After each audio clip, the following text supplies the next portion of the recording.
सर्व अधिकारी पंचक्रोशीतील सर्व शेतकरी पंचक्रोशीत कार्यरत असलेल्या सर्व उत्पादक कंपन्यांचे डायरेक्टर माझ्या कृषी विभागाचे कर्मचारी शेतकरी बंधूंनी प्रथमतः आपल्या भागामध्ये नॅशनल ई-रिपॉझिटरी लिमिटेड यांच्या माध्यमातून धान्य तारण योजना ही काय आहे, कशा पद्धतीने काम करते आणि त्याचे निकष काय काय याबाबतचं हे मार्गदर्शन मला थोडासा खेळ वाटतो की असाच जर कार्यक्रम एखादा बाजार समिती किंवा एखादी मेट्रोपॉलिटन सिटी असते आणि त्या ठिकाणी अशी काहीतरी संधी उपलब्ध करून दिली जाते ज्यामध्ये शासन स्वतः इनिशिएटिव्ह घेते, स्वतः सहभाग घेते, काही प्रमाणात सबसिडी देते, बऱ्याचशा सुविधा उपलब्ध करून देते आणि अशी जर बातमी त्या भागात पसरली असली तर एवढं मोठं सभागृहही आपल्याला कमी पडलं. परंतु आपलं दुर्दैव आहे की या गोष्टीची जाणीव आपल्याला नाही. आपण थोडासा म्हणजे खाजगी याच्यामध्ये आपल्या भागातल्या समस्यांवरती थोडासा प्रकाश टाकतो आणि या योजनेची गरज काय आहे याच्यावरती प्रकाश जोड टाकतो. आज म्हणीला आपण कोणती पिकं पिकवतो? ऊस, कापूस, सोयाबीन, बरोबर आहे.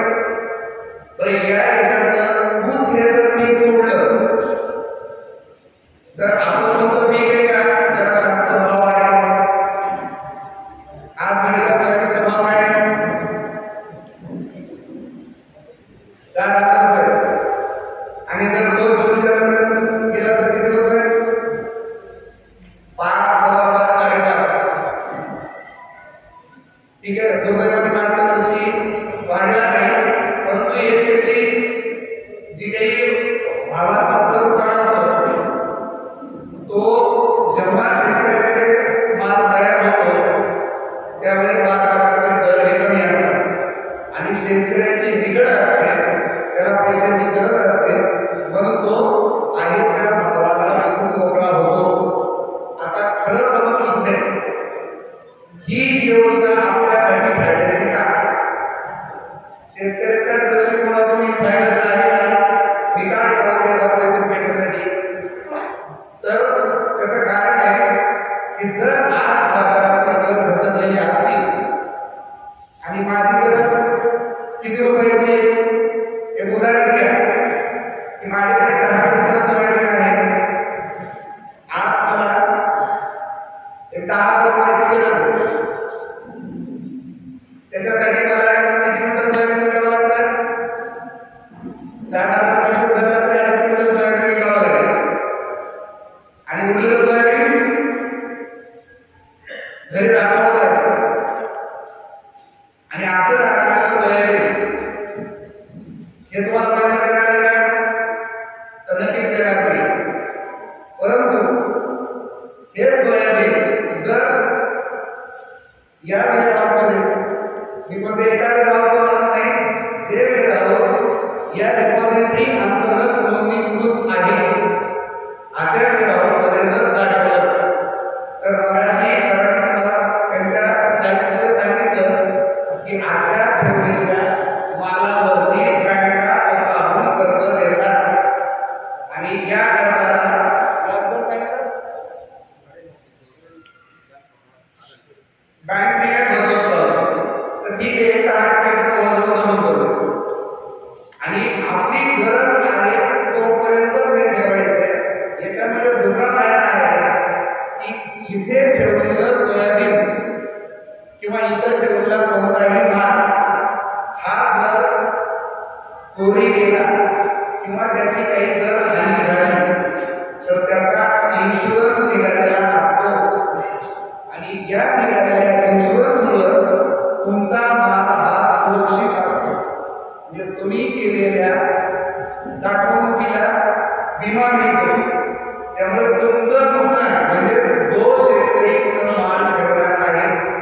त्याच्या मालाला धोका नाही. आपल्या घरातला जर माल चोरीला पदार्थ मागता येते का?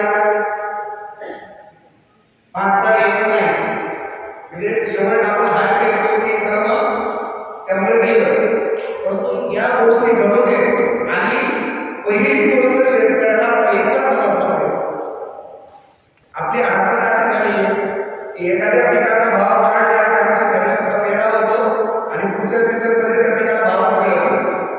आणि जेव्हा त्या पिकाला भाव असतो त्यावेळेस माल आमच्या घरात असतो आणि पिकाचा भाव वाढल्यानंतर आमचा माल बाजारात असतो. तर हा पैसा समजला पाहिजे. पैसा साठवून ठेवल्याने वाढत नाही. पैसा बाजारात खेळला तरच पैसा वाढतो. हे गणित जोपर्यंत शेतकरी म्हणून आपल्याला समजणार नाही, पैशाचं गणित समजणार नाही, तोपर्यंत आपली आर्थिक परिस्थिती सुधारणार नाही. या सगळ्या गोष्टींवरती शास्त्रशुद्ध पद्धतीने साठवून, शास्त्रशुद्ध पद्धतीने त्याचं वितरण आणि शास्त्रशुद्ध पद्धतीने त्याचे जे काही आपल्याला गरज आहे ते मिळण्याची शाश्वती या ठिकाणी वाढते. या सगळ्या गोष्टींचा सारासार जर विचार झाला तर अशा प्रकारचे जे काही वेअर हाऊसेस आहेत याला हा विषय मांडतोय पहिल्या विषयावर शेतकऱ्यांसाठी होता. परंतु जे कोणी कंपनीचे डायरेक्टर इथं आलेले असतील तर त्यांच्यासाठी विशेष अशा प्रकारचे जे काही वेअर हाऊसेस आहेत आपल्या सुद्धा कंपनीने तयार करावे आणि ते येणे आलेल्या अंतर्गत यांच्याकडे रजिस्टर करून घ्यावे. याच्यामध्ये बाजारात एकदा येणारा माल यामुळे बाजारात होणारे तफावत आणि यानंतर मिळणारा मार्जिन हे जे मध्यस्थ खातात त्यामध्ये यामधला शेअर हा संबंधित शेतकऱ्याला मिळावा ही स्पष्ट भूमिका शासनाची. यासाठी ज्या काही उत्पादक कंपन्या ज्यांचं मागच्या 2-3 वर्षापासून कामकाज चांगल्या प्रकारे चालू होते हा एक इनिशिएटिव्ह सगळ्यांनी घेतला पाहिजे. आपण इतर प्रक्रिया याच्यावर बरंचसं काम करण्याचा प्रयत्न करतोय पण हा एका दुर्लक्षित राहिलेला भाग आपल्या याच्यात आहे. मला वाटतं आता जिल्ह्यामध्ये आम्ही 25 ते 30 नवीन वेअर हाऊसेस केले. परंतु यातलं एकही वेअर हाऊस नाही. तर ही खंत आहे आमची की हे आम्हाला समजत नाही कशासाठी. हा यातलं ते करून समजून घ्या इथंच का करायचं. आणि याला जसं स्टॉक एक्सचेंज मध्ये प्रत्येक शेअरची सिक्युरिटी आहे तशी प्रत्येक वेअर हाऊसच्या डिपॉझिटची सिक्युरिटी WDI घेते. मग त्यामुळे या जे जे निकष आहेत त्याची पूर्तता करणारा वेअर हाऊस यामध्ये उतरू शकतो आणि तुमच्या धान्यावरती कर्ज देऊ शकतो. म्हणून चांगले काम करणाऱ्या कंपन्या यांनी सुद्धा या योजनेमध्ये सहभाग नोंदवावा एवढी मी शासनाच्या वतीने अपेक्षा व्यक्त करतो आणि काम करतो.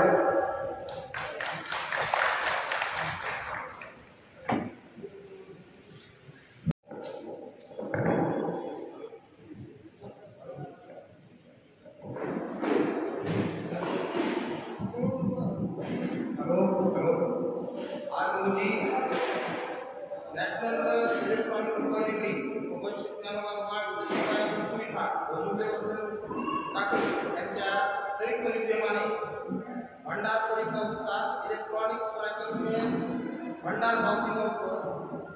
repository ecosystem and importance of ESW electronic negotiable warehouse कार्यक्रम झालेला होता. या कार्यक्रमात ज्यांच्या हस्ते पार आहे ते दत्तात्रय कावेरी CGM महाराष्ट्र ग्रामीण बँक छत्रपती संभाजीनगर.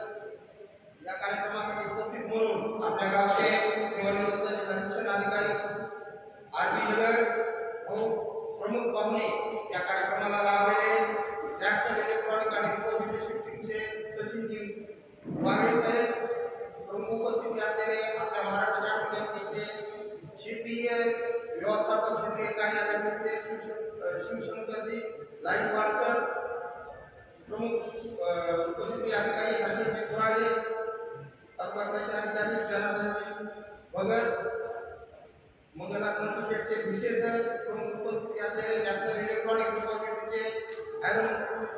नाडसर संदीपजी बोरगावकर आमचे मित्र आणि त्यामध्ये खूप मोठे योगदान दिलेले विलास मोरे, शुभम वाजपेयी यांचे प्रवीण भंडारे, इतर सर्व मान्यवर व्यासपीठ उपस्थित बंधू भगिनी आणि मित्रांनो, तर एक मानवी करताना मर्यादित असतात आणि ती भागोभागी पठण सामग्री ही मर्यादित असते असं राज्य म्हणले. आणि मर्यादित साधन सामग्रीचा मर्यादित करता कशा प्रकारे मिळवला जाते त्या समाजव्यवस्थेला, व्यक्तीला, देशाला सर्वात पडला आणि त्याच्यामधून मागणी आणि पुरवठा निर्मिती, मागणी आणि पुरवठ्यातून अर्थशास्त्र झालेलं.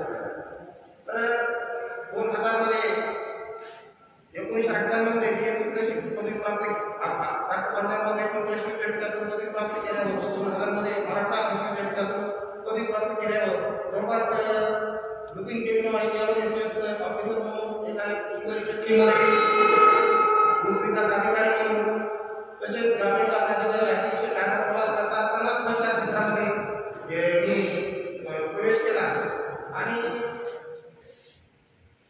त्याच्यामध्ये काम करत असताना महाराष्ट्र ग्रामीण बँकेच्या संपर्कात आलो आणि आपल्या ज्ञान, शिक्षण, अनुभव आणि प्रशिक्षण आपल्या सर्वांचा आपल्या सामाजिक उत्तरदायित्वाच्या उदात्त भावनेने आपण काहीतरी प्रकल्पाला उभारला पाहिजे असे मनीष उभारलं.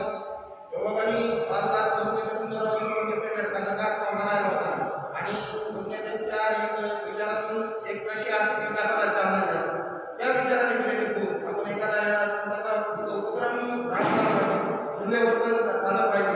म्हणून महाराष्ट्र बँकेच्या मदतीने 2014 मध्ये 28 लक्ष खर्च आणि 8 लाख निधी आता 36 लाखाला प्रकल्प उभा करण्याची योजना किरुडी त्यावेळेला आणि त्या घरातले 12.5% व्याज आपण मुदतीमध्ये आम्ही त्या आमच्या कार्याची दखल घेऊन ग्रामीण बँकेने संपूर्ण केलं आणि या सर्वांच्या मदतीने आमचं काम होतं. या विचारातून ग्रामीण बँकेने आम्हाला दिलेली भारत साहेब त्यावेळेला संजय साहेब होते. त्याच दिवशी जवळपास 3 वेळ होतं म्हणजे 5,000 क्षमतेचं 2 लागत आणि ग्रेडिंग पॅकेजिंग म्हणजे स्वच्छता यंत्रीकरणाचा प्रकल्प याच्याच दिवशी बँकेने आम्हाला मंजुरी दिली. कागदपत्राच्या तरतुदीची देखील म्हणजे त्यांनी नंतर सुद्धा करता येईल काम करा अशा प्रकारे आमचा खूप मोठा विश्वास टाकला आणि त्या विश्वासाला साथ प्रकल्प अतिशय गरजेचा आलेला होता. प्रशासकीय सेवेमध्ये काम करत असताना आर्थिक आणि खूप मोठ्या अडचणी आल्या, परंतु प्रत्येक अडचणीमध्ये आम्ही संधी शोधल्या आणि त्या संधीचं सोनं केलं आणि अडचणीमधून हा प्रकल्प उभारला. महाराष्ट्र बँक त्याच्यामध्ये खूप मोठ्या प्रमाणावरती पाठिंबा उभारला केल्याने होत आलेले आणि केलेच पाहिजे. आता येत्या असताना ग्रामीण भागामध्ये त्या ठिकाणी पूर्णपणे बोलणारा बाजारपेठ आहे. त्या ठिकाणी काही लोकांनी मोठं नाव नाही तरी आम्ही हा प्रकल्प उभा करण्याचा मानस केला. बँकेच्या मदतीने तो चालवला, त्याची परतफेड देखील केली आणि हे राज्यसंत तुकडोजी महाराजांनी त्यांच्या ग्रामगीतेमध्ये सांगितलं मूल्यवर्धनाचा तत्व की पक्का माल जिती सोन्यावानी, कच्चा माल होता युक्ती मातीवानी, पैसे जगती ग्राममध्ये टिकून रात्री उपाशी मूल्यवर्धनाचा होतोय. याप्रमाणे माणूस किती दिवस काढला आपण त्याच्यापेक्षा कशा प्रकारे काढला, किती कमवला त्याच्यापेक्षा कशा प्रकारे कमवला, त्याचप्रमाणे शेतीमध्ये उत्पादन केल्यानंतर त्या शेतीमध्ये किती नफा काढला, अर्थशास्त्राच्या नियमाचा वापर करून कशा प्रकारे आपण शेती व्यवसाय करतो त्याच्यात फायदेशीर काय. आता आम्ही पुढे दाखवून मी प्रकल्पाची सुरुवात केली. त्याला आपल्या गावात सर्व नातेवाईक मित्र सर्वांनी मदत केली, प्रोत्साहन दिलं. त्याच्यात समोरमध्ये काम करत असताना त्याच्यात मी थोडा आवड होतो, परंतु आम्ही त्याच्यामध्ये सर्वांच्या सरकार क्षेत्रातल्या जिल्हा उपनिबंधक संजय भालेराव असो किंवा हे सर्व सरकार क्षेत्रातले अधिकारी कर्मचारी सर्वांनी खूप मोठं मला मदत केली. वेळोवेळी या प्रकल्पासाठी मला आर्थिक मदत करण्याची प्रेरणा केली. मी सर्वांचा ऋण आहे आणि ग्रामीण बँकेने खूप मोठा विश्वास टाकला. त्याचा मी सांगितलं निश्चितच करणार आहे. परतफेड देखील आपण मदत करणार. त्यावेळेला जवळपास 4.5 असताना आम्ही मुदतीच्या प्रकल्प आज तर 9 संघाचा व्याज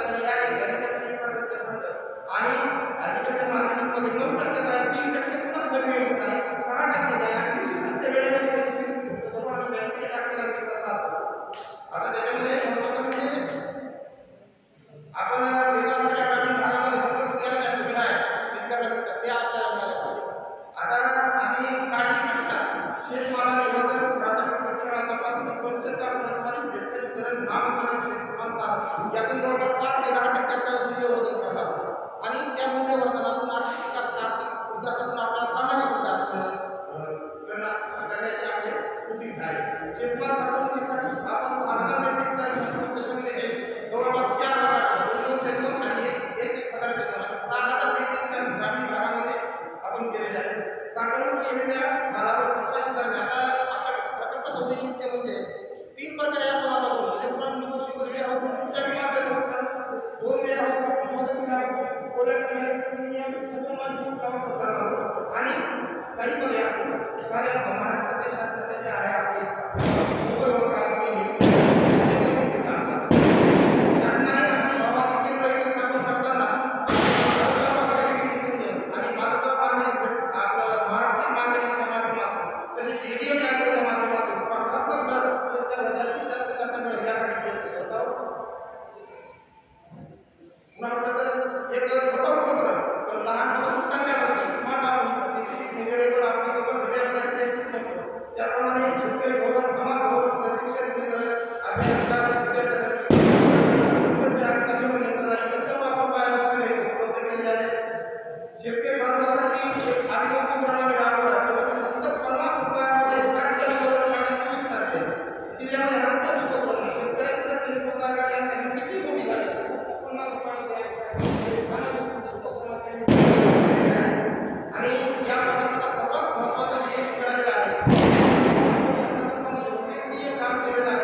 म्हणतात मुळा म्हणजे EMP आणि तो आपण इथं आता चालू केलेला आहे.